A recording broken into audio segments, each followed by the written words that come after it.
Assalamualaikum warahmatullahi wabarakatuh.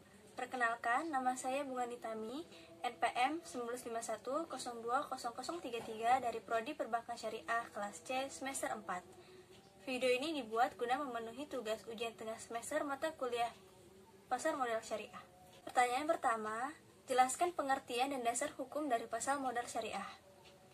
Sebelum menjelaskan mengenai pengertian dari pasar modal syariah, terlebih dahulu kita harus paham apa pengertian dari pasar modal dan syariah itu sendiri. Pasar modal menurut Undang-Undang Nomor 8 Tahun 1995 yang dimaksud dengan pasar modal adalah kegiatan yang berkaitan dengan penawaran umum dan perdagangan efek yang diterbitkannya, serta lembaga dan profesi yang berkaitan dengan efek. Sedangkan pengertian dari syariah adalah kaidah dan aturan yang telah ditetapkan oleh Allah Subhanahu wa taala dalam melaksanakan segala aktivitas sebagaimana yang telah diatur dalam Al-Qur'an dan hadis. Sehingga dapat disimpulkan bahwa pengertian dari pasar modal syariah adalah kegiatan pasar modal yang dalam praktiknya tidak bertentangan dengan prinsip syariah di pasar modal. Yang kedua yaitu dasar hukum pasar modal syariah. Yang pertama adalah di dalam Al-Qur'an surat Al-Baqarah ayat 275 yang berbunyi A'udzubillahi minasyaitonir rajim. Bismillahirrahmanirrahim. Wa halallahul bai'a wa harramar riba. Shadaqallahul azim. Artinya, Allah menghalalkan jual beli dan mengharamkan riba. Yang kedua adalah hadis. A'udzubillahi minasyaitonir rajim. Inna Rasulullah sallallahu alaihi wasallam qala yaqulullahu ta'ala an salisatu syarikatu ma lam yakhud ahaduhuma sahibah fa idza khunna ahaduhuma sahibatu kharajtu min bainihima. Rawahul Abu Dawud wa Darqutni wa Hakim wa Baihaqi. Yang artinya Rasulullah Shallallahu Alaihi Wasallam bersabda, Allah Subhanahu Wa Taala berfirman, Aku adalah pihak ketiga dari dua pihak yang berserikat selama salah satu pihak tidak mengkhianati yang lainnya. Maka apabila salah satu pihak mengkhianati yang lainnya, maka aku pun meninggalkan keduanya. Hadis riwayat Abu Dawud, Al-Darqutni, Al-Hakim, dan Al-Baihaqi. Yang ketiga adalah Undang-Undang Nomor 8 Tahun 1995 tentang pasar modal. Berikut pelaksanaannya meliputi Peraturan Bapepom LK, Peraturan Pemerintah, Peraturan Bursa, dan lain-lain. Bapepom LK selaku regulator pasar modal Indonesia memiliki beberapa peraturan khusus yang berkaitan dengan pasar modal syariah. Yang pertama adalah Peraturan Nomor 2.K.1 tentang kriteria penerbitan daftar efek syariah. Yang kedua adalah Peraturan Nomor 9.A.13 tentang penerbitan efek syariah. Dan yang ketiga adalah Peraturan Nomor 9.A.14 tentang akad-akad yang digunakan dalam penerbitan efek syariah. Dan yang terakhir adalah fatwa-fatwa dari DSN MUI. Meliputi yang pertama, Fatwa Nomor 20/DSN MUI /9/2001 tentang pedoman pelaksanaan investasi untuk reksadana syariah. Yang kedua adalah Fatwa DSN MUI Nomor 32/DSN MUI /9/2002 tentang obligasi syariah. Yang ketiga, Fatwa Nomor 33/DSN MUI /9/2002 tentang obligasi syariah mudharabah. Dan yang ketiga adalah Fatwa Nomor 71 DSN MUI /7/2008 tentang sell and lease back, serta masih banyak fatwa-fatwa lain. Pertanyaan kedua yaitu sebutkan dan jelaskan variabel terpenting dalam pasar modal syariah di Indonesia. Adanya variabel terpenting dalam pasar modal syariah di Indonesia ialah karena adanya kaidah-kaidah fikih yang mengaturnya, seperti kaidah fikih yang menyatakan mengenai akad yang berbunyi al-aslu fil mu'amalati bil uqud, yang artinya Pada dasarnya segala aktivitas muamalah harus disertai dengan akad. Yang kedua, kaidah fikih muamalah yang berbunyi al-aslu fil muamalati al-ibahah ila an yadullu dalilan ala tahrimiha. Artinya, segala suatu aktivitas muamalah pada dasarnya diperbolehkan sampai dengan ada dalil yang mengharamkannya. Berdasarkan kaidah tersebut, maka ditetapkan bahwa prinsip Islam di pasar modal sebagai variabel utama terbentuknya pasar modal secara syariah. Antara lain, pelarangan riba, gharar, maisir, kehalalan barang, dan lain sebagainya. Riba merupakan suatu tambahan dalam transaksi efek yang ditetapkan atau diperjanjikan di depan dan menjadi bagian tidak terpisahkan dari transaksi tersebut. Yang kedua ada gharar.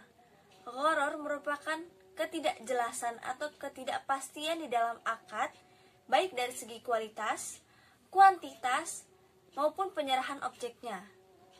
Yang ketiga yaitu adalah maisir atau perjudian.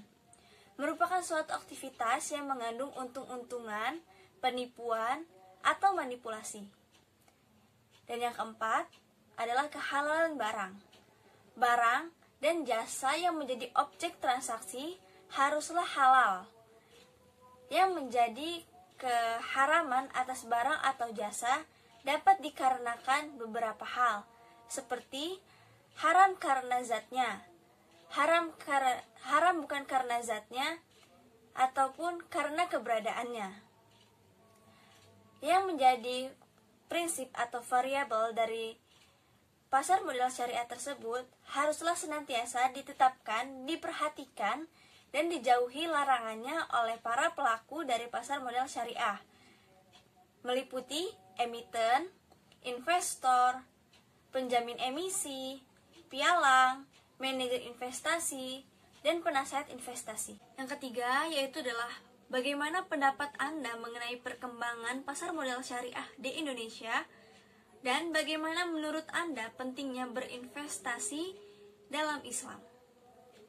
Sebelum berpendapat mengenai perkembangan pasar modal syariah di Indonesia, saya akan memaparkan beberapa data terkait perkembangan pasar modal syariah di Indonesia. Pasar modal syariah di Indonesia dimulai dengan diterbitkannya Reksa Dana Syariah oleh PT Dana Reksa Investment Management pada tanggal 3 Juli 1997, dan kemudian adanya kerjasama dari Bursa Efek Indonesia dengan PT Dana Reksa untuk meluncurkan Jakarta Indeks Investasi pada tanggal 3 Juli tahun 2000. Melalui kerjasama inilah dimulainya perkembangan pasar modal syariah dengan didukung adanya fatwa-fatwa DSN MUI hingga dengan pada saat ini. Kemudian, jika melihat dari data yang tercatat dari Bursa Efek Indonesia sejak tahun 2011 sampai dengan tanggal 27 Oktober tahun 2020, tercatat bahwa jumlah saham syariah di Indonesia meningkat sebesar 90,3% dari yang awalnya hanya berjumlah sebanyak 237 saham menjadi 451 saham. Jumlah ini setara dengan 63,6% dari total saham yang tercatat di Bursa Efek Indonesia. Atau dengan rincian, presentasi nilai transaksi saham syariah mencapai 57,7%, volume transaksi syariah sebesar 56,9%, serta frekuensi transaksi sebesar 61,9% dari total transaksi di Bursa Efek Indonesia. Berdasarkan data-data tersebut, saya berpendapat bahwa pasar modal syariah Indonesia berkembang secara pesat dan maju hingga jumlahnya meningkat drastis. Hal ini dipengaruhi oleh beberapa faktor dan beberapa keunggulan dari saham syariah itu sendiri. Bagi umat muslim, tentu penting untuk memperhatikan bahwa investasi dan usaha yang kita gunakan untuk mendapatkan keuntungan tersebut tidak bertentangan dengan ajaran agama. Saham syariah memiliki keunggulan tersebut karena saham syariah terbebas dari riba, lebih pasti atau kata lainnya adalah terbebas dari unsur gharar, serta diperkuat dengan adanya payung hukum dan undang-undang yang mendukung kegiatan ini. Selain adanya keunggulan tersebut, masyarakat pun kian paham mengenai pentingnya berinvestasi di masa sekarang ini, sehingga saham syariah yang memiliki keunggulan yang lebih banyak menjadi salah satu idola untuk masyarakat melakukan investasi dan memperoleh keuntungan di masa yang akan datang. Selanjutnya yaitu bagaimana pendapat Anda mengenai pentingnya berinvestasi dalam Islam. Investasi merupakan suatu kegiatan penanaman uang atau modal untuk memperoleh keuntungan di masa yang akan datang. Di dalam Islam memperbolehkan adanya suatu kegiatan investasi selama kegiatan tersebut tidak mengandung unsur-unsur yang bertentangan dengan agama seperti riba, gharar, maisir, dan lain sebagainya. Apabila usaha tersebut memiliki manfaat dan kehalalan, maka investasi tersebut pasti diperbolehkan oleh agama. Sehingga menurut saya investasi merupakan hal yang penting untuk mendukung pertumbuhan ekonomi, penyelamatan harta untuk keluarga di masa yang akan datang, dan memberikan manfaat lainnya. Seorang profesor dan ahli Quraisy Shihab menafsirkan bahwa infak dan investasi memiliki kesamaan, yaitu sama-sama membelanjakan hartanya di jalan kebaikan. Investasi dikatakan memiliki kesamaan dengan infak adalah karena investasi akan mendatangkan keuntungan di masa yang akan datang dan akan berguna bagi keluarga yang berinvestasi, dan hal tersebut merupakan suatu jalan menuju kebaikan. Yang keempat yaitu jelaskan bagaimana konsep dari saham syariah serta penyeleksian saham syariah dan penilaian saham di pasar modal.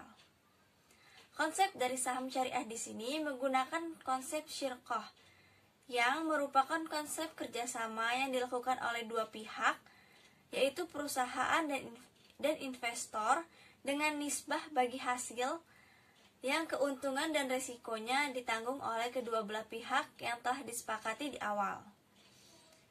Di dalam konsep saham syariah, terdapat karakteristik pemegang saham yang di dalamnya membahas tentang limited risk, unlimited control, dan residual claim. Kemudian ada peran saham sebagai sumber pendanaan dan investasi. Dan yang ketiga ada resiko saham yang membahas tentang berbagai resiko yang akan terjadi, seperti capital loss, tidak memperoleh dividen, dan resiko likuiditas. Yang kedua yaitu penyeleksian saham syariah. Proses seleksi suatu saham disebut dengan screening atau penyaringan, yang mana terdapat beberapa tahap screening saham. Yang pertama ada business screening. Suatu bisnis tidak melakukan kegiatan usaha yang di dalamnya terdapat unsur perjudian, perdagangan yang dilarang, adanya unsur riba, gharar, maisir, dan lain sebagainya. Maka produk atau pendistribusiannya haram dan mengandung mudorot apabila terdapat hal-hal yang telah diharamkan tersebut.